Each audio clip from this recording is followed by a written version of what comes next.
Hello and welcome to this virtual session. We're glad you can join us today. Before we get started, there's a few housekeeping items we'd like to go over with you now. Firstly, you can resize the webinar windows to cater to your viewing preferences.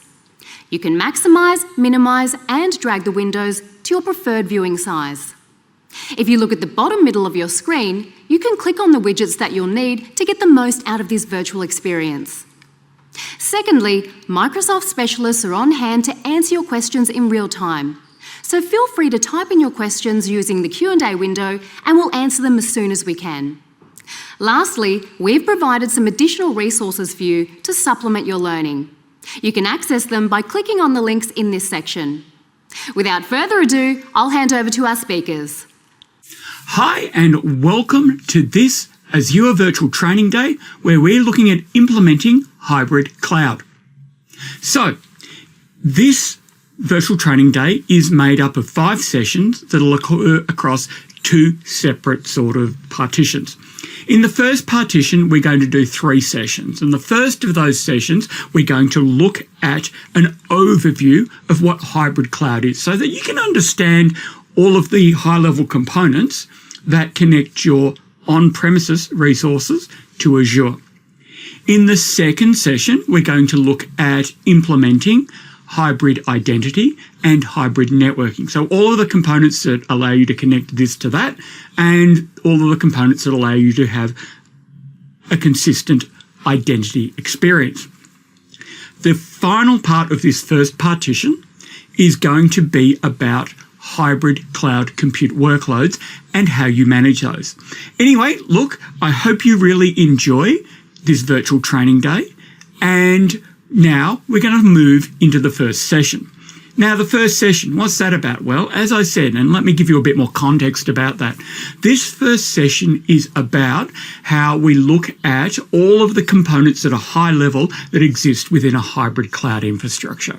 So let's get into the material. This session is an overview of hybrid cloud. So the aim is to give you that general overview so that you have a map of the territory ahead of the things that we're going to cover in the next couple of modules. This is unashamedly an introductory level module. So if you're looking for a bit more meat, you're going to get those in the other modules in this session. And in this session, we're going to be bringing up a bunch of examples. And the examples are sort of conceptual examples that allow you to understand how you can use hybrid technologies to solve problems that your organisation has. Because one way to think about hybrid cloud is that hybrid cloud is an extension or an upgrade or a set of improvements that you can make to your on-premises infrastructure. Hybrid cloud's not about replacing what you've got with the cloud. It's about integrating what you've got in the cloud. All of the technologies that we're going to talk about in these examples are going to be fleshed out in far more detail by the later modules in the learning path, or of course you can go into docs.microsoft.com or the appropriate MS Learn modules. The idea behind these narrative examples is to provide you with sort of a bit of a break between talking specifically about concepts, but also to allow you to think about these technologies in a slightly different way. Rather than me just presenting on a technology and then giving you an example of the technology, the idea behind this presentation format is to give you an example of a problem and then how we can solve it with a specific technology. Because once you understand a problem that something solves, you understand the technology a lot better, rather than describing the technology, for example, going all the way into describing how a wrench works before talking about the need to tighten some nuts. Okay, all sessions in this learning path are going to use the Tailwind Traders fictional company. Now, you don't need to really know a lot about Tailwind Traders other than they've got a central office. And they've got branch offices, and those branch offices are spread across cities in multiple countries. Now, even though they're spread across multiple countries, they've got a single Active Directory domain services forest. And branch offices are connected to one another using a single hub and spoke topology, with the head office being the hub and VPNs and direct connections coming in from the spokes. Now, Tailwind Traders has been around a while. That means that they've got a substantial amount of resources on-prem. And they're not going to start, especially in these times, splurging cash on completely transitioning to the cloud. They're going to continue to require their on-prem Active Directory for the foreseeable future, and on-prem Active Directory should be the primary source of identity. What they're going to do, though, is that they're going to adopt technologies in the cloud where it makes sense, and they want to be able to connect to those technologies in the cloud in a hybrid fashion. So let's talk about the Tailwind Traders hybrid strategy. They're a multinational. They've got, let's say that they're in Australia and New Zealand and Singapore. They've got an on-premises deployment. However, that on-premises deployment's been around for a while. They've got aging infrastructure and their infrastructure's running close to capacity. They've got space in a colo facility. They don't want to hire more racks. They've got servers that they've had since 2008 or 2012, and they don't want to go and buy new equipment if they don't have to. However, they're slowly and steadily growing. Not at a rapid rate, just in a nice, slow, steady rate. And rather than buy those extra racks, rather than expand their on-prem capacity, they're sitting there thinking, you know what we might do is we might extend things into the cloud so that the cloud becomes our buffer. And if we know that we need something, well, then maybe we bring it on-prem or maybe we keep it in the cloud. We're going to see how this thing works. So they want to enhance that on-premises deployment with appropriate cloud technologies. What they don't want to do is they don't want to pick up an existing server that's working perfectly well and just shift it to the cloud because a consultant told them that that's an awesome thing to do. Sometimes it is an awesome thing to do, but sometimes that on-prem server that works really well should be kept on-prem. But new servers, well, instead of going out and buying hardware for them, maybe you go and run those in the cloud. So, Tailwind Traders is really, and this is the core of this idea of hybrid, looking to achieve an optimal balance between their workloads, existing workloads hosted on-prem, and new workloads hosted in the clouds, or where it makes sense, moving a workload from on-prem to the cloud. In this session, we're going to cover the following topics. We're going to come up with a definition of hybrid cloud. And everybody's kind of got their own one, but we'll work with a functional definition here. We'll talk about a variety of hybrid cloud architectures. There are many, many, many ways to do hybrid cloud. There's certain ones that are reliable. There's certain ones that we know that work, and they've been codified as architectures. We'll talk about the elements that make up most hybrid clouds. We'll talk about the tools that you can use to manage and govern your hybrid cloud. We'll talk about some of the things that you need to think about if you've got data in the hybrid cloud. And we'll also hit some challenges and really reinforce that hybrid cloud or any adoption of technology isn't all upsides. There's other things that you need to consider. There's things that you need to be aware of. And sometimes in these sort of sessions that people can only give you the good bits and they won't say, well, here's some of the drawbacks as well. You've got to understand the balance that you're striving for. So, what is a hybrid cloud? For the perspective of Microsoft Azure, a hybrid cloud is a stable state. Not a transitional state, but a stable state where an organisation will host some workloads on-prem and other workloads in Azure. So this is an important statement We're not talking about hybrid as a transitional state. We're not saying that hybrid is the road that you're on between on-prem and the cloud. We're actually saying that hybrid cloud is a destination where you're getting the best of both worlds. In a hybrid cloud environment, you've got resources on-prem, and those resources on-prem are able to communicate securely and seamlessly with resources in the Azure cloud. So what that means is that the communication between the elements of this cloud, be it on-prem or be it in an Azure data center, have secure communication. It's not something where someone can easily go and intercept that communication or interrupt it or modify it. In a hybrid cloud, you have a consistent identity infrastructure for authentication and authorization. Now, what that means is it means that you're not using a separate set of accounts to authenticate against cloud resources compared to the accounts that you use to authenticate on-prem.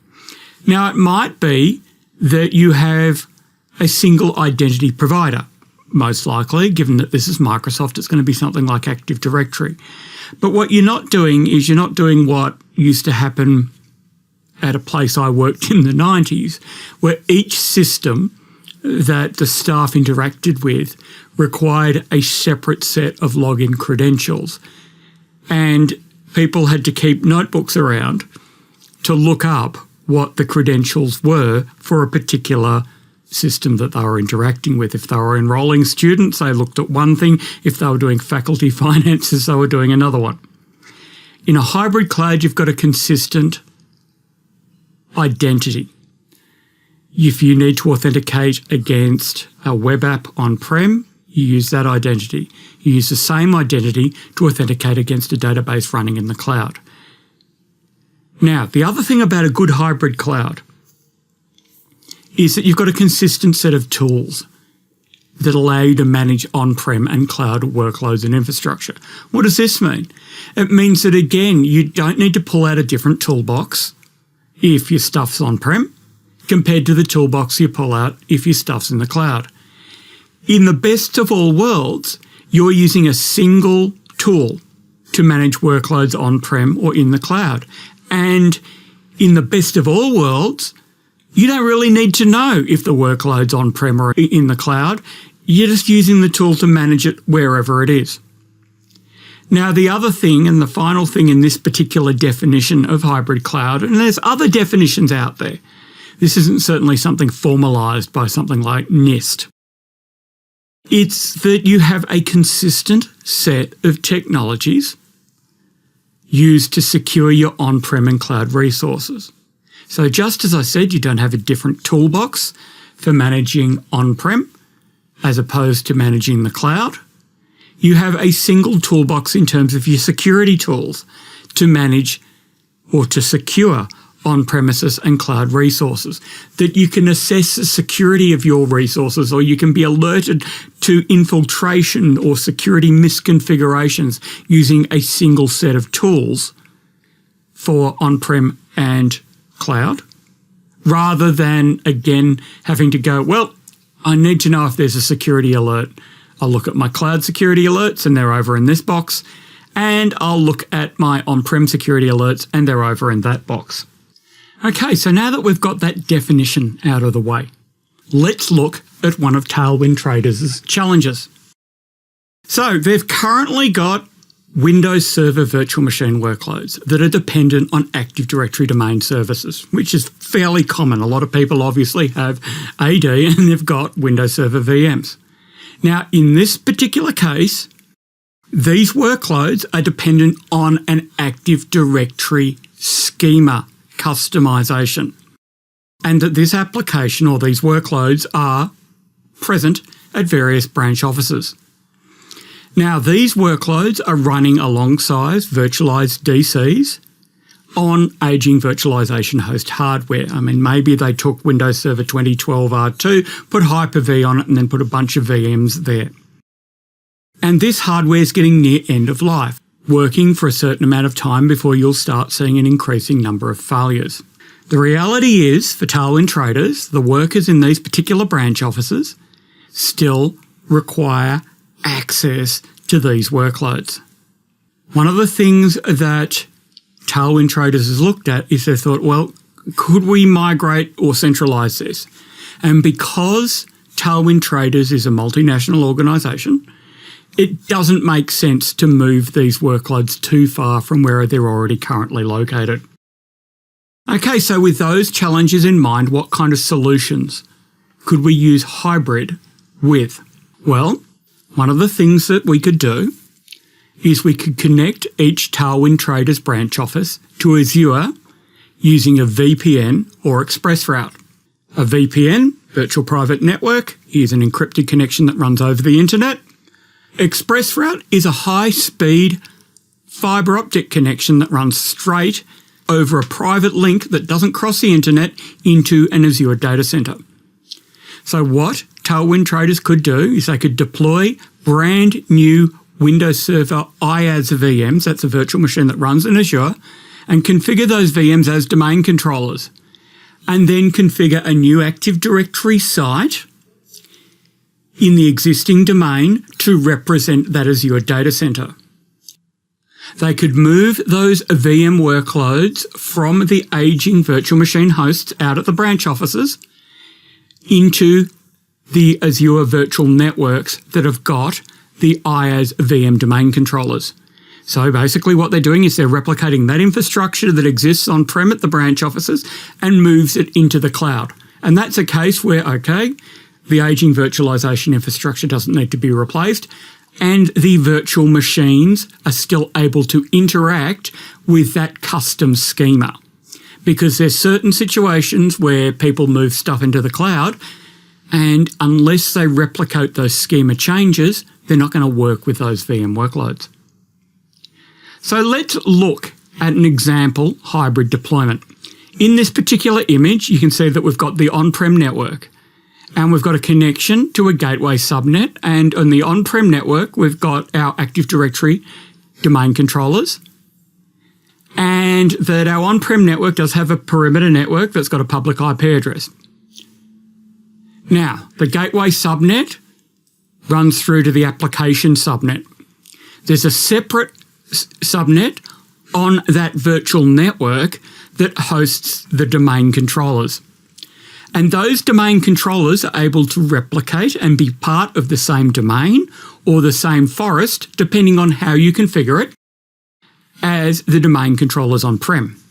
And if they're part of the same forest, they can have exactly the same custom schema extensions, just replicate as part of that forest. There's no need to come up with a separate infrastructure and then modify the structure of the schema in the cloud. Or at some point you could do that. It just depends. But that's one particular hybrid scenario or hybrid solution for that specific set of circumstances.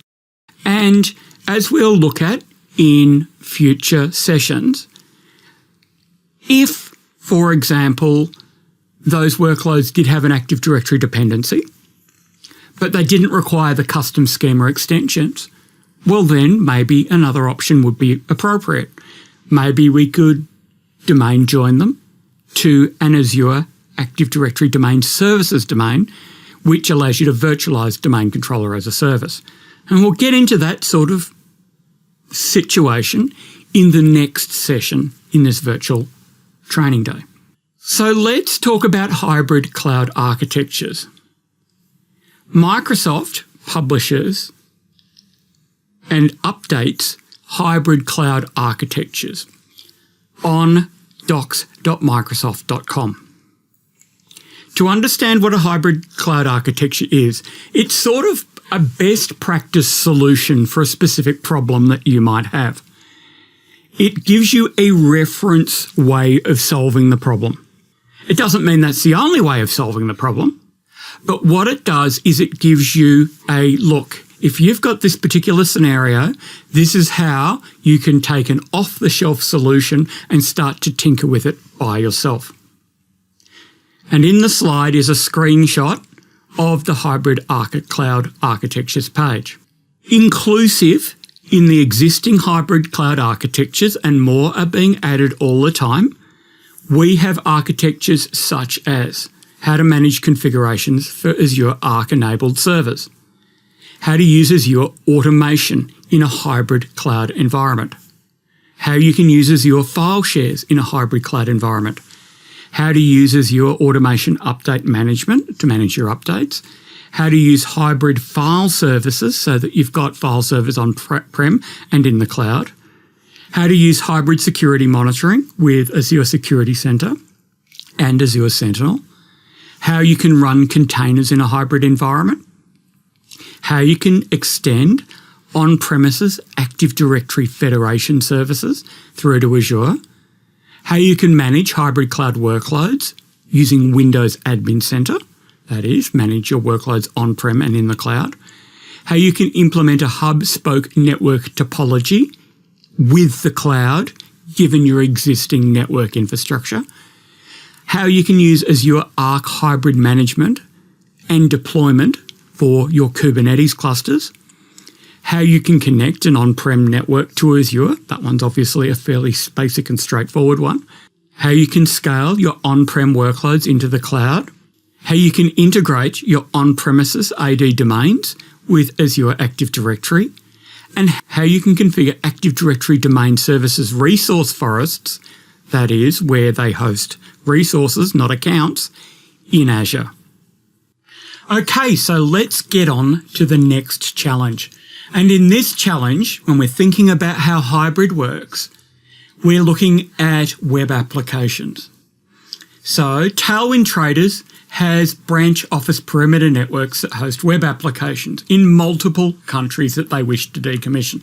Now, I'm sure you're aware of this, but if you've kind of forgotten how this works, basically a lot of organisations have got perimeter networks, sometimes called DMZs, that sit there and they host web applications, and people connect over the internet to those web applications, and the web applications do something related to the business. Now, perimeter networks are expensive to maintain, not just because of the equipment, but the moment you basically in some way allow inbound traffic to your network, even if it's sitting on a perimeter network, you've got a whole lot of questions and you've got a whole lot of decisions that you need to make about security. So one of the other things that Tailwind Traders knows is that several weeks a year, when they run an online retail campaign, those applications can simply get overwhelmed with traffic and fail. And this annoys customers, it annoys management, and it of course annoys IT because they get blamed for it all. So one of the things that Tailwind Traders wants to do is they want to make sure that during those periods where they're going to be hit by massive traffic, they can cope with it. But what they don't want to do is they don't want to go and put in place massive infrastructure to deal with something that's only a problem less than 5% of the year. The other thing that they want to do is they want to put in OWASP filtering and distributed denial of service protection for their web apps. And they don't want to be sitting there managing complex perimeter network firewall systems. One of the things that they've learned is that occasionally people would run denial of service attacks against their applications during one of these retail campaigns, which meant that the websites went down faster. So what can they do about that? Well, solutions exist within hybrid. What Tailwind Traders can do is that they can move all of those perimeter network web applications and host them on networks in Azure. In fact, Azure and the cloud is really well suited to the migration of perimeter network applications. Instead of hosting the perimeter network adjacent to your on-premises network, what you do is you move your perimeter network up to the cloud and you allow the cloud to handle all of that. And then you've got a VPN or an express route connection up to that network itself. Remember, if you've put it in a perimeter network, it is an externally facing application. So it's really suited to running in the cloud. Now, you can protect applications from attacks that are on the OWASP top 10 list. So what's the OWASP? It's basically a list of the top most common types of attacks that are run against web applications. And you can also protect against distributed denial of services, basically by putting in place Azure technologies such as distributed denial of service protection and web application firewall. If you go and put these web apps in the cloud is purpose-built to allow you to scale up and down as your traffic fluctuates. You can configure a web app so that if it starts to hit a certain number of requests, bang, it adds more instances to that, or it adds more powerful instances to that so that it handles the traffic. And as the traffic disappears, the web app shrinks itself back down so that it's running in the most efficient and, more importantly, the cheapest way possible. So let's talk about the elements of a hybrid cloud solution. Your hybrid cloud solution needs to have management, identity, networking, security, and fabric when you think about it. So from the management perspective, make sure you've got a consistent set of management tools to manage on-prem and cloud workloads. Now, when we're talking about Windows Server heterogeneous networks, that is, that you might have some Linux there, you'll have already figured out a way to manage your Windows Server and your Linux workloads on-prem. What you don't want to have to do is pick up a third set of tools to manage your workloads in the cloud. What you want to do is you want to use the same set of tools to manage your workloads on-prem and in the cloud. So with Windows Server, you can use Windows Admin Center to actually manage on-prem and Azure workloads. You can use Azure Arc to manage the configuration of all your Windows servers and your Linux servers on-prem or in the cloud. For identity, you want to use a single identity provider for authentication and authorization. Now, that might be straightforward, bog standard Active Directory that you run on-prem, or you might move everything to Azure Active Directory. If you've got Office 365, you're already using Azure Active Directory because what's happening is that you've already got identity synchronization where people are logging in to Office 365 using their on-prem accounts that are replicated up from your on-prem domain controllers. Your networking needs to be secure and reliable. You need to have a way of making sure that you can connect your on-prem network to Azure. What you don't want to do is you don't want to have everything on your on-prem network initiating its own independent connection through to the cloud. You want to set up a secure pipe, be that an express route connection or a VPN connection to allow that communication to occur. And it needs to be reliable. So you need something that's actually supported by the cloud provider. You need to have a single set of tools to monitor and respond to suspicious activity. Now, luckily, you've got Azure Security Center and Azure Sentinel, and these can be used to ingest security data and analyze security data from on-prem and cloud resources so that you can go into Azure Security Center or into Azure Sentinel and you can actually look at one console and you can see security telemetry from your on-prem and your cloud resources. The other thing is that you need to make sure your on-premises fabric is managed and maintained as consistently as the cloud fabric. Now, this is a bit unusual when you're thinking about hybrid, but this is more an exploration of where Microsoft is going. And what I mean by that is in the public cloud, you don't worry about managing the fabric. And what I mean is, for example, if you're running a web application or if you're running a database on Platform as a Service, you don't actually worry about managing the underlying infrastructure. And with products such as Azure Stack HCI, you can actually have your on-prem infrastructure managed by Microsoft. Let's talk about that a bit more. So the Azure elements of a hybrid cloud solution. For management, you can use the Azure portal and Azure Arc, the Azure CLI and Windows Admin Center. So you can use the Azure portal, especially when you've got Azure Arc configured, to do management of on-prem resources. For identity, you've got a variety of options that come with an Azure hybrid cloud solution. You can use Azure AD. You can use Azure Active Directory Domain Services, and you can use Azure AD Connect. And that's all without getting into complex topics such as identity federation. For networking, you've got Azure VPN and Azure ExpressRoute as the products that you use to connect your on-premises resources to Azure. What you don't need to do is you don't need to go, wow, how am I going to connect my on-prem to the cloud? I know what I'll do. I'll spin up my own VPN appliance in the cloud, and I'll spin up a VPN appliance on-prem, and I'll connect them that way. No, well, we've got VPN as a service with Azure. So you're just connecting into that VPN as a service. For security, as I mentioned, you can use Azure Sentinel, which is a security incident and event management solution, or a SIEM, or a SIM, depending on how you say it. You've also got Azure Security Center. So Azure Sentinel is a way of looking at all of your events and then running queries using Jupyter Notebooks against those to find suspicious activity. Azure Security Center is sort of a pre-built set of configuration alerts and best practices and ways of assessing your infrastructure. So if you want to know that if you're compliant with a particular security standard, such as PCI DSS, you can use Azure Security Center to do that. And in terms of Fabric, there is an increasing number of products available from Microsoft in the Azure Stack range.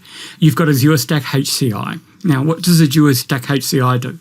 Well, instead of you managing your entire virtualization infrastructure all yourself, where you're installing new Hyper-V servers and you're managing and configuring those Hyper-V servers, what you do with Azure Stack HCI is it's basically a box or a bunch of boxes that you put in your data center where Microsoft is responsible for managing all of the configuration of that infrastructure, and all you worry about managing is the actual virtual machines themselves. And then you've got Azure Stack Edge, which instead of just doing the VMs, which you do on Azure Stack HCI, Azure Stack Edge allows you to run those web apps and all of those Azure services on-prem. So if you're in a situation or a disconnected data center situation, let's say that you're in a submarine or on a cruise ship where you still need to run the sorts of applications that you'd run on platform as a service in the cloud, well, you can run them on-prem. But in that case, Microsoft is responsible managing the infrastructure and you're just responsible for managing the applications. So let's come back to a challenge for Tailwind traders. So Tailwind traders needs to keep a large number of VMs on-prem, but has noticed that maintaining the virtualization fabric that hosts those virtual machines is increasingly challenging. Now, downtime occasionally occurs because the process of applying operating system updates, device driver updates, and firmware updates is a complicated task for hyper-converged virtualization infrastructure. Okay, so how do they solve that? Well, let's go back to what we talked about before. Azure Stack HCI would provide Tailwind traders with an option of a fully managed virtualization infrastructure, where Tailwind traders' IT operations only has to worry about virtual machine workloads and doesn't have to worry about managing and maintaining the infrastructure that supports those workloads. Now, many organisations have already started the move towards a hybrid posture. And as I have mentioned earlier in this presentation, the thing about hybrid when you do it properly is that it enhances your on-prem deployment. As I said, lots of organisations have already got hybrid cloud. If you've got M365 technologies such as Exchange Online, Teams, or are already using Azure web applications, you're already hybrid. So it's already natural for most organisations to actually understand that they already have a hybrid deployment.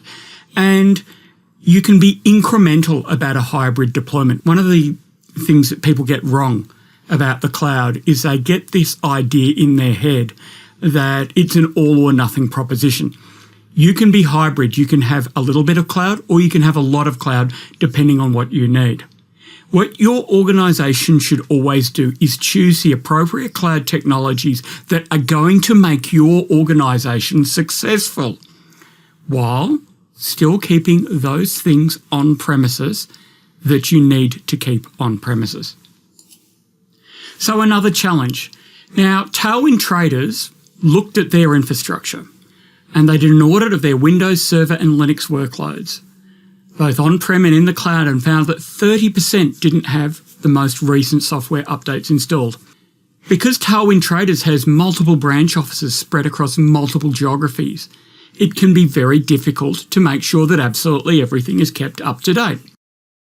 It depends who owns the workload. Sometimes in organisations that are very geographically dispersed, you get some workloads that are absolutely kept up to date and other workloads that are basically left without being patched. I can't tell you how many organisations I've gone into where the first thing I do is just check, have you got software updates done? And it's usually not just 30% of server workloads that don't have the most recent updates installed. So one way of Tailwind traders addressing this problem, a hybrid way of Tailwind traders addressing this problem, is using Azure Automation Update Management. And this is another way of thinking about how the cloud or how the hybrid cloud can work in your environment. Because in a hybrid solution, what you can do is you can have your management layer that does all of your monitoring running in the cloud, and you can keep all of your workloads still on-prem. With Azure Automation Update Management, as you can see in this image, you can have Linux and Windows workloads on-prem, as well as workloads running in the cloud, and that you can have one pane of glass, which just basically means one console, to manage updates and compliance for all of those operating systems. So looking at Tailwind traders' next challenge. As with all of us, they've got to make sure that they're compliant with particular standards. And recently, they took a long time and a lot of money auditing their configuration of their Windows Server and their Linux workloads to determine if they had drifted from a baseline security configuration that ensured that they were compliant with a bunch of standards, such as ISO 27001 or PCI DSS 3.2.1. So, how can hybrid cloud help with this? The hybrid solution for this problem is that by using Azure Arc, by using Azure Policy, by using Azure Security Center, Tailwind Traders is able to basically perform an audit on the configuration of workloads and determine whether or not they are compliant with a particular set of security standards. They can then remediate those workloads and ensure that they are compliant. So it's possible in a hybrid cloud scenario to centrally assess the compliance of your workloads. That's something, of course, you can do on-prem, but again, it comes back to this idea of when you adopt a hybrid cloud, that you sort of sit there and you go, you know what we can do? We can actually have our management layer in the cloud where we go and assess all of our workloads, and then we go in and drill down and fix those non-compliant workloads. Now, in terms of hybrid cloud management and governance, Azure Arc and Azure Policy can be used to ensure your hybrid workloads are configured in a specific manner.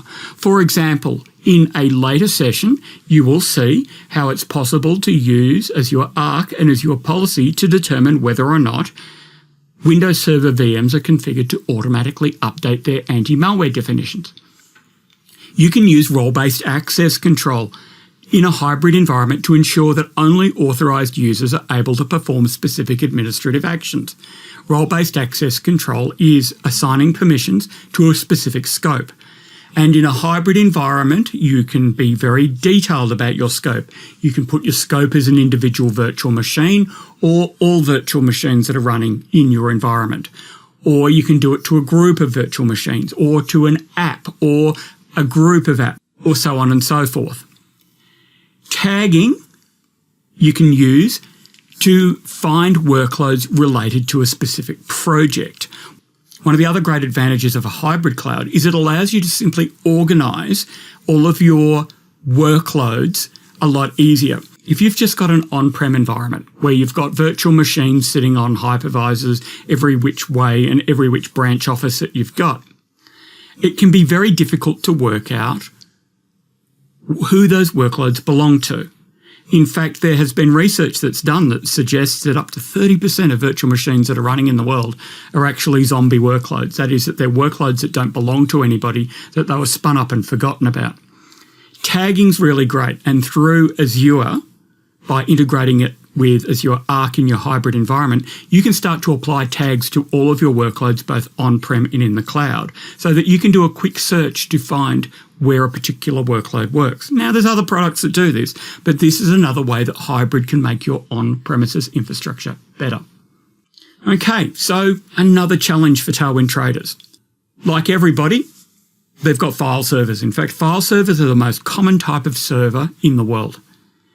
And file servers have a problem. People keep creating new files and they very rarely delete old ones, which means file servers tend to run out of space. And what we all do as IT pros, as administrators, is often we sit there and you go, well, file servers run out of space again. What are we going to do? We need to go and muck out. We need to go and remove old files and put them into long-term storage and just hope that no one's going to ask for those files at some point in future. Because occasionally you get someone saying, oh, look, I left a particular file on a particular directory 3 years ago and I can't find it. Can you go and find that for me because we need it for this new project? File share replication also can cause a lot of problems. Anybody that's implemented DFS on their WAN has found that certain branch offices don't get updated, that there's conflicts, and there's always a whole lot of problems.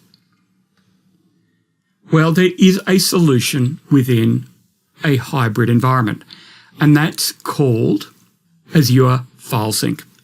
We'll go into Azure File Sync in more detail in a later session, but the idea with Azure File Sync is that you turn it on for your file shares, and then your file shares are automatically replicated up to the cloud. And the cloud keeps a copy of everything. But it's a bit like OneDrive, where with OneDrive, you can basically have you can say, keep this in the cloud, and all it does on-prem is put a little placeholder, and then when you click on the placeholder, it replicates it down from the cloud. Well, if your file sync's sort of like that, and instead of it being like OneDrive, which is just for your client, Azure File Sync works for your server. Anyway, you'll learn more about that in a later session.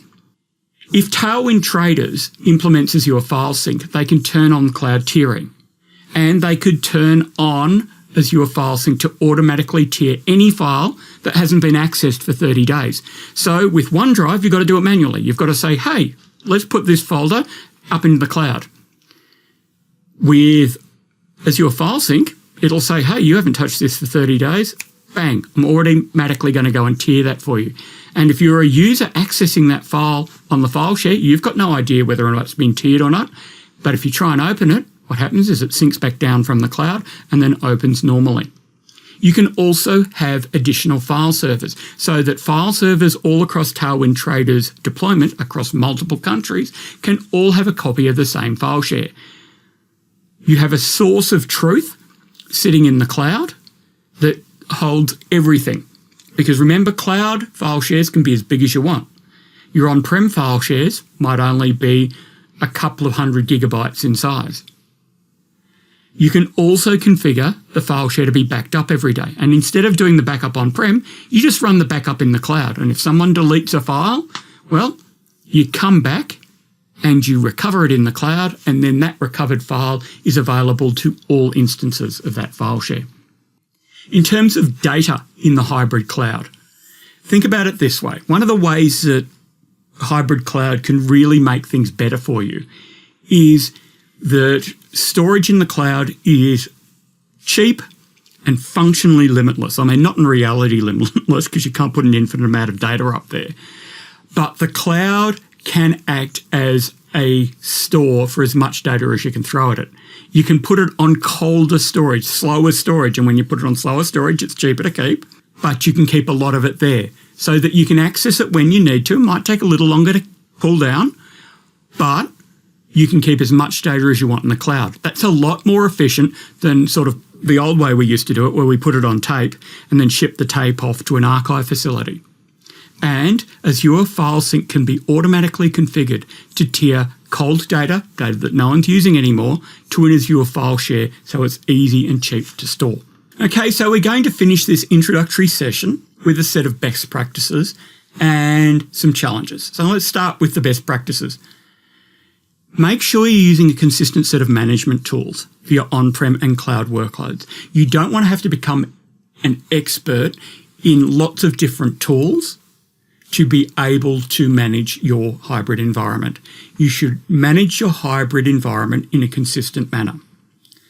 Make sure that consistent security policies are applied to hybrid workloads. It shouldn't be that your workloads in the cloud are really secure and your workloads on-prem are any which way but loose. You should make sure that the same security policies apply to on-prem and to the cloud, that your Linux machines are configured in a certain way, a certain secure manner on-prem and in the cloud, and your Windows machines are configured in a certain way that's secure on-prem and in the cloud. Make sure that backup and disaster recovery is configured for all of your workloads. Don't assume that because you deploy something in the cloud that it's automatically being backed up. It's a big mistake a lot of people make. You know when it's on-prem that you've got to back it up. Why? Because you've learnt the hard way that if you don't back it up on-prem and it fails, you've got no other options. But the same thing can apply in the cloud. And we'll have a session later on about talking about backing up and disaster recovery in hybrid environments. Make sure you track workload costs on-prem and in the cloud. There's tools that allow you to do it in the cloud, but you should also be aware of what your costs are on-prem. When someone asks you how much it costs to run a server or a virtual machine workload on-prem, you should have a ballpark figure in mind to provide them with. You just can't shrug your shoulders and say, I don't know, because then someone will come back and say, well, let's move everything to the cloud, because if you don't know how much it costs on-prem, maybe it's cheaper in the cloud. And maybe it is, but maybe it's not. You need to know how expensive it is to run things on-prem so that you can make a comparison as to how expensive it is to run things in the cloud. Finally, there are some challenges that come with running a hybrid cloud. When adopting a hybrid cloud, make sure that the environment doesn't become so complicated that you can't manage it. There's a thing called cloud sprawl. That is that people get to the cloud and suddenly they can find that they can deploy as much stuff as they want. And that's great until you need to keep track of it all. So you make sure that you limit what can be deployed so that you can maintain it, you can manage it, and you've got a good map of what you've actually got. Make sure that workloads are going to be hosted in the appropriate location from the perspective of cost, governance, and compliance. Don't be like some people who decide, oh, you know what, I'm going to go and put that data in that VM, and I'm going to run that VM in that data center overseas, only to find out that the data within that virtual machine is only allowed to be kept within the country, and that by moving it to a virtual machine that's hosted in the cloud in a data center overseas, you've actually broken some local laws. Now, the other thing to keep in mind, and this is very important when people talk about how moving to the cloud makes things cheaper if you do certain things. Migrating a virtual machine is only the first step in migrating a workload to the cloud, and we do have a completely separate virtual training day on cloud migration. It's eventually necessary to migrate the application to a platform as a service to take full advantage of what the cloud offers. That means instead of running a monolithic application sitting in a VM, you eventually want to get to the stage where it's running as an Azure web app or as a container or as a set of functions or serverless. Anyway, thank you very much for your attention. Okay, in that session, we went through an overview of how hybrid cloud works. We're going to take a break for 10 minutes, and then we're going to get into how hybrid network infrastructure and identity works. Hope to see you there.